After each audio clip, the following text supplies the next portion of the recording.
वाले हैं कि फायर क्या होता है, फिर हम देखने वाले हैं कि ये जो फायर है इसके एलिमेंट्स क्या होते हैं, और फिर उसके बाद हम जानने वाले हैं कि फायर ट्रायंगल क्या होता है और फायर टेट्राहेड्रन क्या होता है। तो चलिए शुरू करते हैं।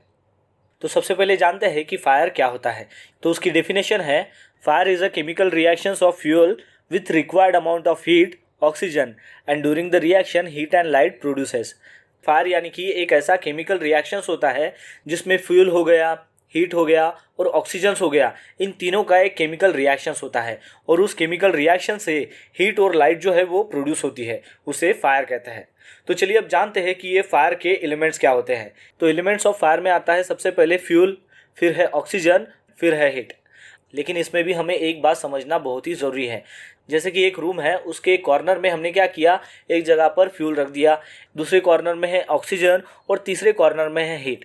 तो इसका मतलब ये हो जाएगा कि ये फायर के तो एलिमेंट्स है, अब ये एक कमरे में है तो फायर लग जाएगी। तो इसका आंसर आएगा नहीं। क्यों? क्योंकि ये अलग अलग है।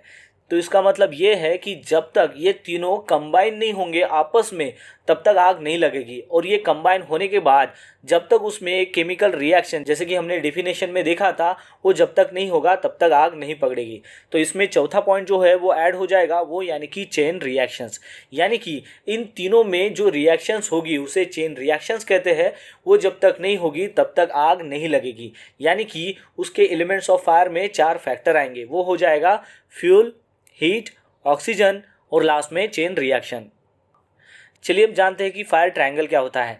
तो फायर ट्रायंगल में क्या होता है कि जैसे कि हमने इसके पहले देखा कि फायर के एलिमेंट्स क्या है, वो कौन से थे, वो 3 एलिमेंट्स थे, वो थे फ्यूल, ऑक्सीजन और हीट। अब ये जो फ्यूल, ऑक्सीजन और हीट है, इन तीनों को अगर कंबाइन किया जाए तो उसके बाद जो एक चेन रिएक्शंस फॉर्म होगी उसी को फायर ट्रायंगल कहते हैं। यानी कि फायर ट्रायंगल क्या हो जाएगा, fuel plus oxygen plus heat plus chain reactions.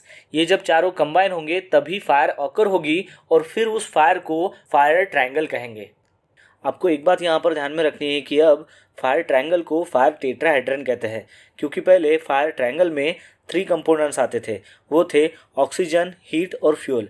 लेकिन अब जब से ये चौथा कंपोनेंट्स ऐड हुआ, यानी कि जो चेन रिएक्शन हमने इसमें देखा है, तो जब से ये ऐड हुआ है तब से इसका नाम फायर टेट्राहेड्रन हो गया है। यानी कि फायर ट्रायंगल में 3 कंपोनेंट्स होते हैं और फायर टेट्राहेड्रन में 4 कंपोनेंट्स होते हैं। आपको और एक बात यहाँ पर ध्यान में रखनी है कि ये जो फायर ट्रायंगल्स के एलिमेंट्स है, इसमें से अगर एक भी एलिमेंट्स वहाँ पर नहीं रहेगा तो ये फायर ऑकर नहीं होगी। एग्जाम्पल के तौर पर ये जो तीनों एलिमेंट्स है, जैसे कि फ्यूल, ऑक्सीजन और हीट, इसमें से एक भी एलिमेंट्स अगर आप निकाल दोगे तो उसकी चेन रिएक्शन फॉर्म नहीं होगी और वो फायर ऑकर नहीं होगा। तो दोस्तों, इस वीडियो के माध्यम से आपको समझ में आ गया होगा कि फायर क्या होता है, फायर के एलिमेंट्स क्या है, फायर ट्रायंगल क्या होता है और फायर टेट्राहेड्रन क्या